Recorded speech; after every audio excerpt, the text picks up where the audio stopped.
Change سے گزر رہا ہوتا ہے.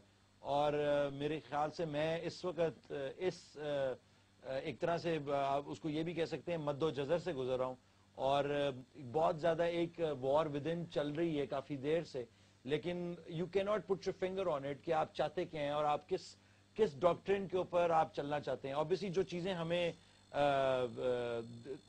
پریزنٹ کی گئی ہیں یا جن چیزوں کے اوپر ہم کنڈیشنڈ ہیں, وہ چیزیں ہمیں کیونکہ ایک طرح سے بیماری کی طرح ہمیں چپک چکی ہیں.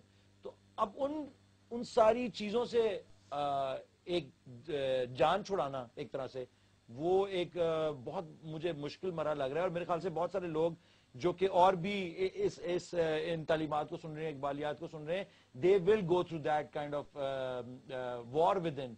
It's a crisis of conscience جو کہ ہمارے اندر ایک, اور یہ میرے خیال سے یہ ایک اچھی بات ہے کہ جو چینج کی طرف انسان جب چلتا ہے تو بہتری ہوگی, کیونکہ اگر آپ نے اپنی سوچ کے اوپر جو پیرا اٹھا دیا, اور یہ سارا ہم جب بیٹھے ہیں حکیم صاحب کے ساتھ بیٹھے ہیں اور یہ ساری باتیں سن رہے ہیں اور ان سب چیزوں کو اندر لینے, تو ایک ظاہری بات ہے ایک چینج آئے گا.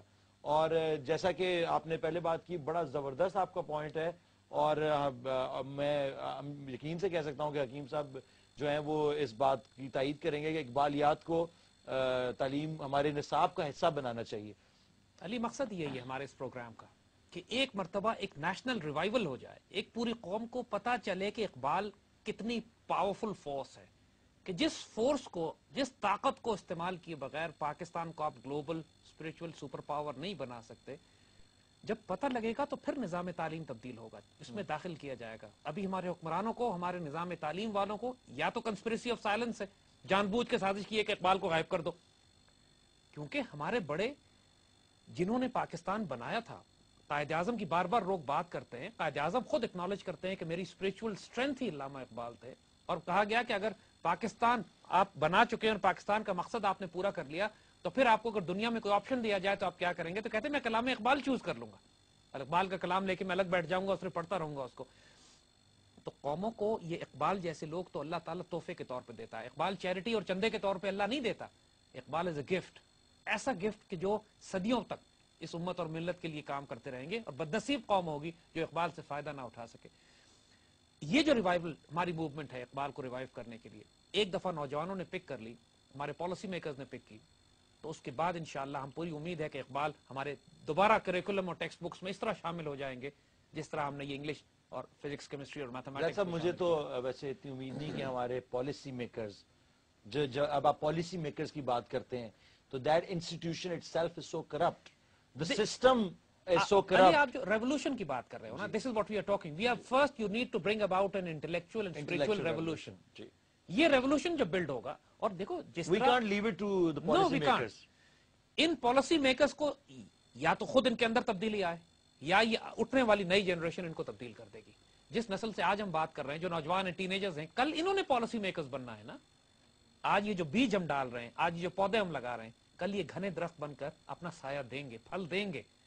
یہ امام خمینی کے ساتھ, یعنی giving the example of the Iranian revolution, when he was leaving the country, تو شاہ ان کو باہر نکال دیا, فرانس بھیج دیا.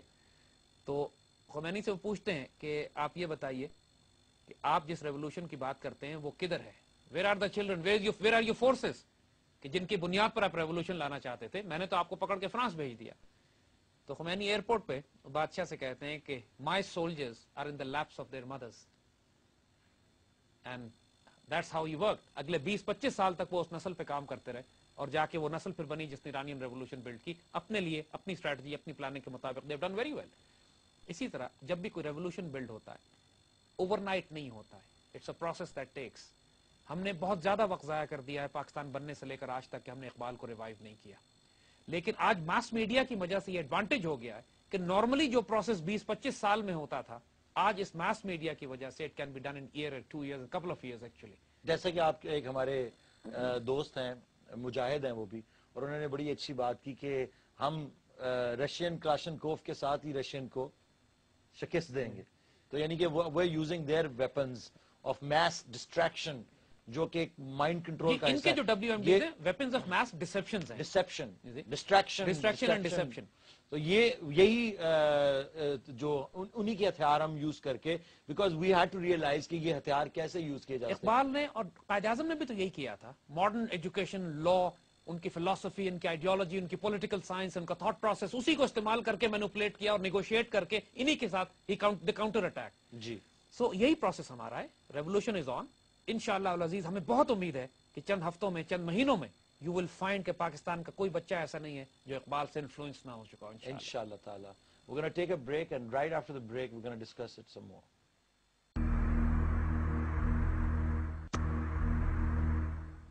ویلکم بیک ٹو اقبال کا پاکستان. حکیم صاحب, میں آپ سے ایک بڑی اہم بات کرنا چاہتا ہوں جو کہ میری تھوڑی سی ریسرچ کا حصہ بھی رہا ہے. میں کچھ 1-2 سال سے کچھ انہی چیزوں کے بارے میں ریسرچ کر, obviously اقبال جو ہیں, اقبالیات ہیں, وہ ایک نئی چیز ہے میرے لیے, اور میں اس کے تھرو جو پوری ریسرچ کر رہا تھا, میں اس کے تھرو دنیا کو دیکھ رہا ہوں. ایک بہت ڈفرینٹ نظر سے اب مجھے نظر آ رہا ہے سارا کچھ, اور وہ یہ نا کہ ہر روز you learn something new, and that is the beauty of life. The moment you think کہ آپ کو سب کچھ پتا ہے, تو that's the day you die. وہ زوال کا آغاز ہے. Mind control of the people of the whole world. Pakistan تو خیر ایک وہ پھر اس میں ایک حصہ بن جاتا ہے, اس دنیا کا ایک حصہ ہے.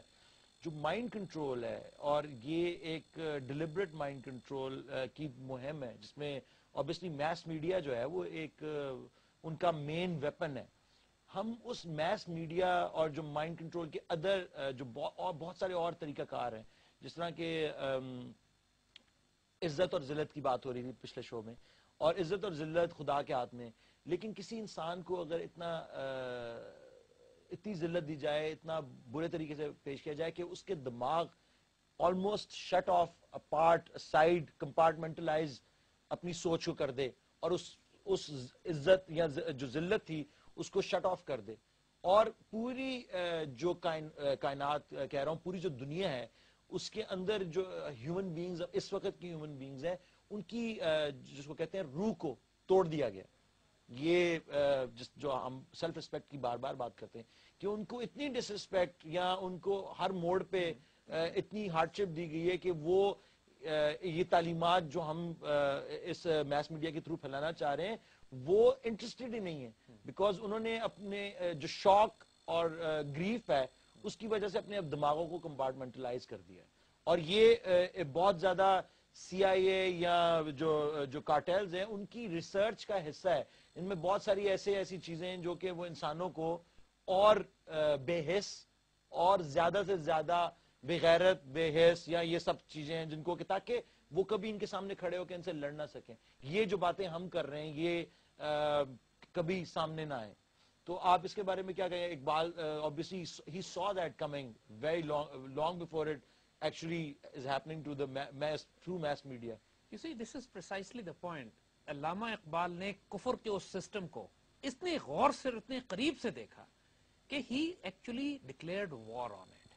ان کی جو کتاب ضرب کلیم ہے, جس کو ہم آگے ڈسکس کریں گے, اس کتاب کے بارے میں تو علامہ اقبال خود کہتے ہیں کہ ضرب کلیم کا مطلب کیا ہے. موسیٰ علیہ السلام کی ضرب, ان کی سٹرائک. موسیٰ علیہ السلام نے کیا کیا تھا؟ فرعون کے جتنے بھی فورسز آتی تھی اس کے مقابلے پہ موسیٰ علیہ السلام اپنی وہ لکڑی چھڑی مارتے تھے, کبھی دریا کھل گیا, کبھی ان کے سانپ ختم ہو گئے, کبھی ایک معجزہ ہو گیا, کبھی دوسرا. تو ضرب کلیم کا نام اقبال نے یہ رکھا تھا کہ it's a declaration of war against the present times. اور اس پورے نظام کو ریکگنائز کیا تھا اقبال نے کہ یہ فری میسونک زائنسٹ جیوز جو کنٹرول کرتے ہیں سسٹم کو, انہوں نے کہا کہ یورپ کی رگیں جہاں پنجہ یہود میں, بالکل انہوں نے ریکگنائز کیا, آئیڈینٹیفائی لیکن وہ اب صرف یورپ تک نہیں محدود رہا, اب تو پوری دنیا کی شارک جو ہے وہ پنجہ یہود میں آ چکی ہے. مگر ساتھ ساتھ یہ بھی انہوں نے بتا دیا کہ یہ تہذیب اپنے خنجر سے آپ خودکشی کرے گی, جو شاخ نازک پہ آشیاں بنے گا ناپائیدار ہوگا, یہ سیولائزیشن خود تباہ ہو جائے گی, جس کا ہم بھی حصہ ہیں, جو کہ ہم دیکھ رہے ہیں کہ تباہ ہو رہی ہے. نہیں, ہم بھی اس کا حصہ ہیں, ہم حصہ تھے. دیکھیے وہ ہم کو بنانا, the fact that we are discussing this, the very simple fact کہ اللہ کے فضل سے ہمارے ذہن اللہ تعالیٰ نے اتنے کھولے ہیں کہ ہم اس سسٹم کو سمجھ بھی گئے, اس کے خلاف ضرب کلیم کی طرح اللہ نے بغاوت بھی کرتے ہیں, اور سیلف ڈسکوری کا سفر شروع کر چکے ہیں. the moment سیلف ڈسکوری کا سفر شروع ہو اور انسان یہ ریئلائز کر رہے کہ this system is not right, وہ اس وقت بندہ آزاد بننا شروع ہو جاتا ہے. the journey towards actual freedom begins. as long as you remain blind, as long as you remain part of that matrix system جس میں سے باہر نہیں آنا چاہتے ہو آپ, اس وقت تک غلام ہوتے ہو. the moment you come into a reality and say no, there's something seriously wrong around me, میرا مائنڈ کنٹرول بھی ہو رہا ہے, میری فائنانسز بھی یہ کنٹرول کر رہے ہیں, میری پالیٹکس food بھی, control میرا food control whatever you eat, you are what you eat. میری پالیٹکس یہ کنٹرول کر رہے ہیں, میری اکانومی, میرا ریلیجن, میرا بلیف سسٹم یہ کنٹرول کر رہے ہیں. This is something long. I am slave. مجھے کہہ دیا جاتا ہے کہ تم آگو, مجھے ایک نیا ملک بنا کے دے دیتے ہیں, ایک نیا جھنڈا دے دیتے ہیں, ایک نیا نام دے دیتے ہیں, کہتے ہیں now you are a free man. حالانکہ we are the biggest slave. کہ جب وہ آئی ایم ایف اور ورلڈ بینک ریجیمز کے تحت پلانٹڈ حکمرانوں کے ساتھ ہمیں ایک ایبسولوٹلی کنٹرولڈ انوائرمنٹ میں بڑا کیا جاتا ہے, جس طرح شیور کے انڈے یا چوزے انکیوبیٹر کے اندر گرو اپ کیے جاتے ہیں. تو آپ یہ کہیں گے کہ پیٹریوٹزم از اے فارس. اب پیٹریوٹزم جو کہ انسانیت کو تقسیم کرے, جو کہ اسلام کی آئیڈیالوجی سے کنفرنٹ کرے, دیٹس اے فارس. لیکن وہ پیٹریوٹزم کی جس کی بنیاد, دیکھیں اقبال نے بڑا خوبصورت یہاں ڈیفائن کیا اسی اسرار خودی میں, ہم وہ آپ کو بتائیں گے کہ وہ کہتے ہیں کہ مسلمان ملت میں تقسیم نہیں ہوتا, قوموں میں تقسیم نہیں ہوتا, ملکوں میں تقسیم نہیں ہوتا, اسی طرح جس طرح دو آنکھیں ہیں لیکن دیکھتی ایک ہے. ایک ہے. کتنی حیرت انگیز بات ہے. آپ کسی آبجیکٹو کو, خانہ کعبہ کو دیکھ رہے ہو, لاکھوں آدمی بھی ہوں تو دیکھ تو وہ ایک خانہ کعبہ کو رہے ہیں, آنکھیں لاکھوں ہیں. اسی طرح سینکڑوں مسلمان گروپس میں تقسیم ہو سکتے ہیں, لیکن جب تک ان کا مقصد, ان کا ٹارگٹ مسلمان, اسلام, آئیڈیالوجی اور قرآن اور اللہ کے رسول کی سنت ہے, اس وقت تک وہ ایک ملت ہے.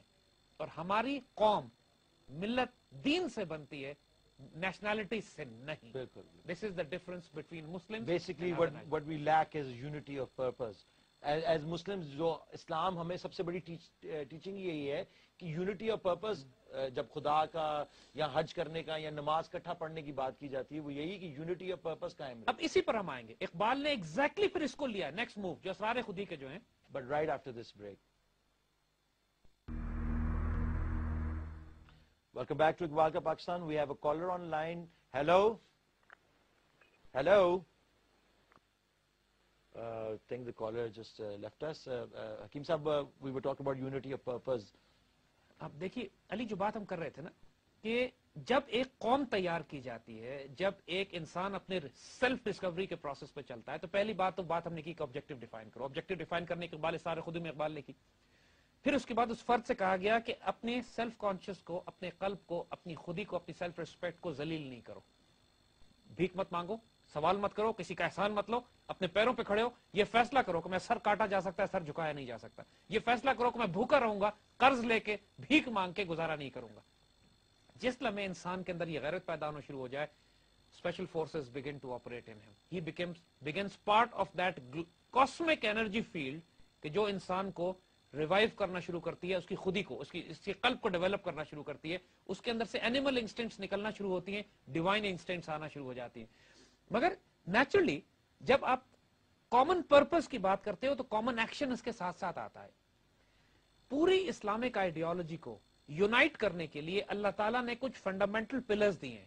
تو اقبال پھر اسٹریٹ اوے اس پہ آ جاتے ہیں کہ جب تم اپنی آئیڈینٹی مینٹین کرتے ہو اور دنیا کے آگے پراؤڈلی پریزنٹ کرتے ہو کہ آئی ایم اے مسلم, پھر تمہیں کیا کرنا ہے, پھر تمہیں کن کن سٹیپس پہ چلنا ہے. اس سے پہلے ڈیفائن کرتے ہیں کہ دیکھو, اپنے آپ کو جب بھی ڈسپلن کرو گے, سختی آئے گی, تکلیف ہوگی, تنگی ہوگی. ایسا نہیں ہو سکتا کہ انسان یہ کہے کہ میں لگزوریس, لیچرس, ایک free for all essential life style بھی رکھوں گا اور اس کے بعد اپنے آپ کو ڈسپلن بھی کر لوں گا. یہ نہیں ہو سکتا. You need to discipline yourself. You need to choose a side. You need to choose a side. آپ کو اپنی جو ڈرگ ہیبٹس ہیں, جو آپ کو اپنی لیچرس لائف سٹائل ہے, جو آپ کو اپنا عیاشی کا جو آپ نے ایک سلسلہ بنایا ہوا ہے کہ میں اپنے کمفرٹ کے لیے ہر چیز کرنا چاہتا ہوں, جب انسان اپنے جسم پہ when you give too much for your sensual desires, یہیں پہ انسان سے حیوان بننا شروع ہوتا ہے. تو اقبال کہتے ہیں کہ اے مسلمان, تمہارا انداز ہی تمہارے زوال کی دلیل ہے. تمہارا جو زوال ہے وہ اس وجہ سے, just look at yourself what you're doing. Your entire focus is on getting better salaries, better jobs, better incomes, better lifestyle. گھر میں روز میں نئی گاڑی بدلوں گا, روز نیا موبائل فون آئے گا, روز میرے پاس نیا فلیٹ سکرین ہونا چاہیے, نئے گھر کا ڈیزائن. کچھ لوگوں کے پاس کروڑوں روپے ہوتے ہیں, کچھ کرنے کو نہیں ہوتا, ہر تیسرے دن گھر کو ری ڈیکوریٹ کر رہے ہیں. They are spending their money on Changing issues, cars, selling, buying, یہ وہ. complete useless. Consumerism, they think consumerism is the answer. جس سے نہ زندگی میں سکون ملتا ہے, نہ اطمینان ملتا ہے, نہ انسان کی ویلیو امپروو ہوتی ہے, نہ اس کی نسل امپروو ہوتی ہے, نہ اس کا قلب ڈیولپ ہوتا ہے. لیکن he is spending his life like mad. یہ ہمارے چاروں طرف ہو رہا ہے. We are all part of this system which is happening. دیکھو, تم آرام طلبی کے باعث اس قدر کمزور ہو چکے ہو کہ دنیا میں مسلمانی باعث شرم ہو چکی ہے.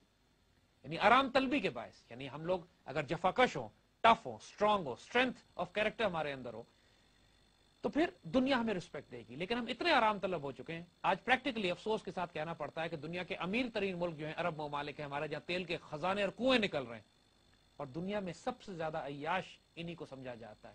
اور میری آپ کی رائے میں یہ بدترین لوگ ہیں اس زمین کے اوپر, یہ جو اسلام کے نام پہ یہ کر رہے ہیں. اور جن لوگوں نے, اللہ نے سب کچھ دیا, لیکن انہوں نے دین کی طاقت اور تلوار بننے کے بجائے, ایجوکیشن اور تعلیم اور یونیورسٹیز اور انڈسٹری اور سائنس اینڈ ٹیکنالوجی بلڈ کرنے کے بجائے ایک سے ایک عیاشی کا سامان دنیا میں تیار کر لیا مسلمانوں نے, اربوں ڈالر کی جائیدادوں اور دولتوں سے جو اللہ نے زمین کے خزانے ان کو دیے. لیکن مسلمانوں کی کوئی مڈل ایسٹ میں کوئی مسلمان آرم فورس اب ایسی رہ گئی جس کی عزت ہو؟ کسی کی عزت نہیں ہے. I don't even think کہ کوئی آرمڈ فورسز ہیں. اور ایسا اربوں ڈالر کا اسلحہ ہر سال خریدا جاتا ہے, لیکن اس کے باوجود بھی یہ پاکستان کی طرف دیکھتے ہیں. ذرا کوئی کرائسس ہوتا ہے, they look to پاکستان کے, یار جو کچھ ہے امت مسلمہ کی آخری چٹان پاکستان رہ گیا. جب پاکستان نے نیوکلیر ایکسپلوژنز کی اور نیوکلیر ایکسپلوژنز کر کے پوری مسلمان دنیا میں چراغاں, لوگوں نے, پاپولیشن نے, عوام الناس نے چراغاں کیا, خوشیاں منائی کہ آج ہم بھی نیوکلیر ویپنز ہمارے پاس اسلامک سیولائزیشن کے پاس آ گیا. لیکن یہ پاکستان کی برکت سے. ہم لوگوں کے یہاں بجلی نہیں ہوتی, ہمارے یہاں گیس نہیں ہوتی, سڑکیں بھی ٹوٹی ہوئی ہیں, لوگ کہتے ہیں سسٹم بھی ہمارے خراب ہیں, لیکن اس کے باوجود اللہ کے فضل سے at least with in the Muslim world دل سے لوگ ہماری یہ عزت کرتے ہیں کہ امت مسلمہ میں اگر کوئی ملک نیوکلیر ویپن سٹیٹ ہے جو کفر کے سامنے, اسرائیل کے سامنے, دشمنوں کے سامنے, انڈیا کے سامنے کھڑا ہو سکتا ہے, تو وہ پاکستان ہے. And that is why you find کہ پوری دنیا کا کفر پاکستان پر فوکس کر رہا ہے ہمیں ڈس انٹیگریٹ کرنے کے لیے, توڑنے کے لیے, because they are afraid of our potential. We don't know our potential but they know, because also they see کہ باقی کے جو مسلم ورلڈ ہے they are looking at us in they are looking at us in hope. تو انہوں نے کہا ان کی جو بچی کچھ ہوپ ہے ان کو بھی مار دو, لیکن کیونکہ حکمران تو ویسے ہی بکے ہوئے ہیں. 1948 میں ڈیوڈ بن گوریان نے کہا تھا یہ بات اپنی نسل کو کہ جناب ہمیں اربوں سے کوئی خطرہ نہیں ہے, ہمیں اربوں کے دوستوں سے خطرہ ہے, ہمیں پاکستان سے خطرہ ہے. بیکاز 48 میں کہا تھا اس نے, جب پاکستان بنے 1 سال ہوا تھا, اس نے کہا تھا جی our biggest threat to the state of Israel has now emerged Pakistan, ہمیں عرب سے تھریٹ نہیں ہے. اب پاکستان پہ اسی لیے علامہ اقبال نے جو کلام فارسی اور اردو کا ہمارے درمیان میں چھوڑا ہے, واجب ہے ہمارے اوپر کہ ہم اس کلام کو ریوائیو کریں, کیونکہ اقبال کہتے ہیں کہ جو شخص خود پہ حکمران نہیں ہے اس کو پھر دوسروں کی غلامی کرنی پڑتی ہے. پہلے اپنے اوپر حکمران ہو, اپنی چوائس, اپنی مرضی پہ حکمرانی کریں, تاکہ پھر دنیا پہ حکمرانی کریں. ایک بڑا اچھا آپ نے بات کی, اسرائیل والی جو بات کی, اس میں مجھے ایک ای میل آئی ہے کچھ دن پہلے. ایک صاحب ہیں جو کہ آبویسلی آپ کے اور میرے شو کو بھی دیکھتے ہیں اور بہت سارے اور اس ٹائپ کے ان کے پاس ڈاکومنٹریز ہیں. انہوں نے مجھے ایک ای میل فارورڈ کی ہے. وہ ای میل ہے بلوچستان گورنمنٹ ان ایگزائل, اور ان کا جو ہیڈ آفس ہے اس وقت وہ تیل اویو میں, اسرائیل میں بیٹھے ہوئے ہیں وہ, اور وہ بلوچ حضرات ہیں جو کہ اسرائیل کی مدد سے پاکستان کو کھوکھلا کرے. اور انہوں نے ای میل ایک سرکولیٹ کی ہے پوری دنیا میں, اور انہوں نے یہ کہا ہے کہ یہ ایریاز جو ہیں ہم سے ایران نے لیے ہیں, یہ ایریا ہم سے افغانستان نے چھین لیا, اور یہ جو بلوچستان کا پورا ایریا یہ ہم سے پاکستان نے چھینا ہوا ہے. اب ہم نے ان سے جان چھڑوانی ہے, اور انہوں نے پوری ایک لسٹ لکھی ہے کہ کیا کیا ریسورسز ہمارے پاس ہیں, اور ان ریسورسز سے اگر ہم جب بھی ہم آزاد ہوں گے پاکستان سے, تو ہم اس پورے ریجن کے سب سے امیر اور خود مختار اسٹیٹ بنیں گے. 99% بلوچ پاکستان سے محبت کرنے والے لوگ ہیں, جی, پاکستان پر جان دینے والے لوگ ہیں. یہ چند لوگ جن کو ایکسپلائٹ کیا جا رہا ہے, باہر سے استعمال کیا جا رہا ہے, اگر وہ اتنے احمق ہیں, وہ کیا وہ یہ سمجھتے ہیں کہ یہودی اور پوری دنیا کی جو پاور اس وقت دنیا میں ملکوں کو توڑ رہی ہیں, اس ملک پہ قبضہ کرنے کے بعد ان کو حکمران بنا دیں گے؟ بالکل نہیں ہوگا. ایڈیٹس. یہ بالکل ہونے والا نہیں ہے. اور یہ جو لوگ بھی ہیں جو بھی اس طرح سوچ رہے ہیں, یہ ایک بہت بڑی گیم ہے. Please get out of this. یہ جو illusion کریٹ کیا گیا آپ کو دنیا میں. We'll be right back after this break. Welcome back. We'll just go right back at this conversation. دیکھیے, اب جس طرح بات ہوئی کہ سیلف ریسپیکٹ خودی کی بات ہو گئی کہ اپنی عزت نفس کی حفاظت کرو, بھیک نہیں مانگو. اس کے بعد کہا تو مقصد تمہارا جب ایک ہے تو اپنے آپ کو سیلف ڈسپلن کرو, کیونکہ عیاشی اور آرام طلبی کی زندگی جو تم گزار رہے ہو اس کو کنٹرول کرنے کا طریقہ شریعت نے یہ بتایا ہے کہ وہ جو دین کے ارکان ہیں, دین کے اراکین جو ہیں, کلمہ طیبہ, نماز, روزہ, حج اور زکوٰۃ, تم ان پر اپنے آپ کو لے کر آؤ, ڈسپلن کرو اپنے آپ کو, کیونکہ یہ تمہاری زندگی کو ڈسپلن بھی کریں گے, اس کی اسپرچول ڈائمینشن بھی ہے, تمہیں آرگنائز بھی کریں گے, تم کو ٹف بھی بنائیں گے تاکہ دنیا کے آنے والے چیلنجز کا تم مقابلہ کرو. بڑا خوبصورت شعر ہے, کہتے ہیں لا الہ صدف ہے اور نماز گوہر. یعنی لا الہ جب تم کہتے ہو, لا الہ کلمہ جب تم پڑھتے ہو تو یہ سی پی ہے, اور نماز اس کے اندر وہ موتی ہے, جو موتی اس کے اندر پیدا ہوتا ہے. کہ مسلمان کے قلب کے لیے نماز حج اصغر ہے، یعنی چھوٹا حج. جو نماز تم پڑھتے ہو اس کی مثال ایسے جیسے تم حج کر رہے ہو، ایک حج اصغر ہے تمہارے لیے. کیونکہ جب تم لا الہ الا اللہ کہتے ہو تم اللہ کے علاوہ ہر فورس کو ریجیکٹ کرتے ہو. لا الہ کا مطلب تو سمجھو نا. لا الہ کا مطلب ہے کہ there is no God.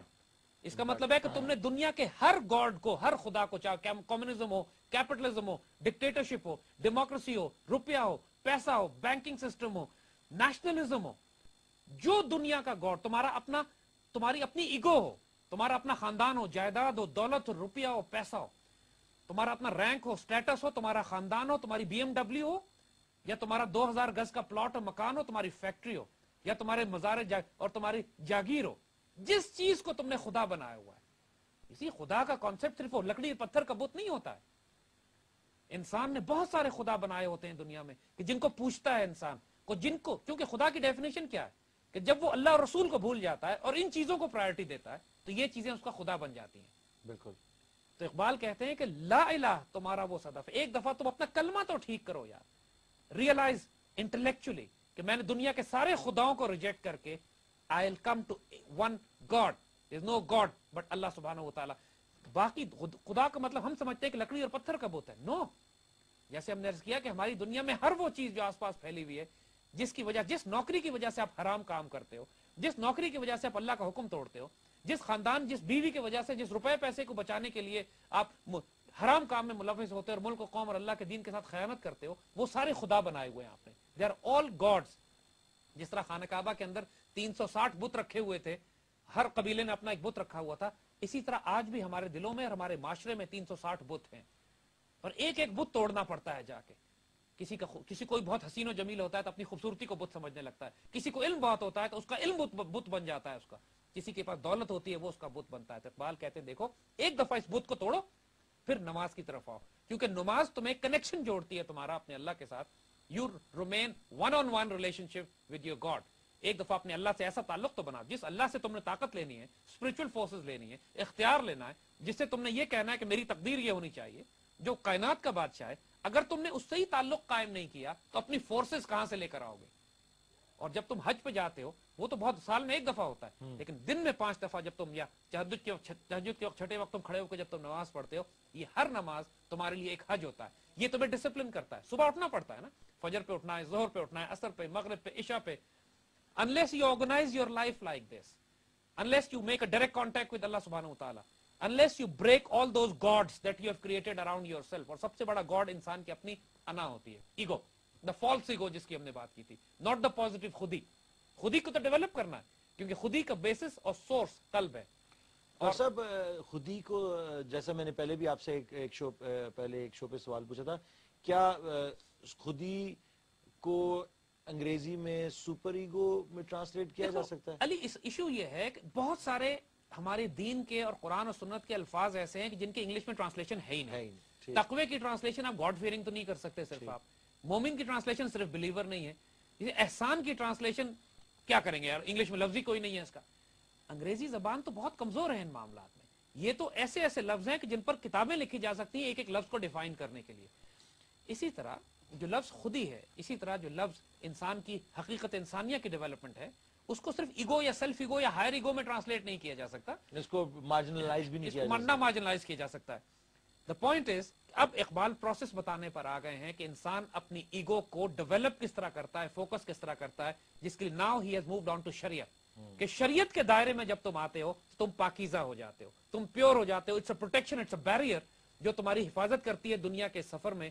پہلے تم نے اپنی سیلف ریسپیکٹ اور ایگو کی حفاظت کی، شریعت کے دائرے میں آئے، اور اب آہستہ آہستہ شریعت کے دائرے کے بعد پھر تمہارا سفر کہاں شروع ہوتا ہے؟ اپنی اسپرچل سیلف انلائٹنمنٹ اور ڈیولپمنٹ کے لیے. اس پر انشاءاللہ آگے بات کریں گے انشاءاللہ تعالیٰ. جیسا کہ بات کی گئی پہلے بھی کہ جو وی نیڈ ٹو بریک، یہ جتنے بھی بت ہم نے بنائے ہوئے ہیں، پیسہ، شہرت، انعام، دولت، کوئی منصب، ان سب کو توڑنا بہت ضروری ہے. just to get to the source, to have a purpose and be united on that purpose. Thank you very much for joining us on this show. This revolution will continue and it will be televised.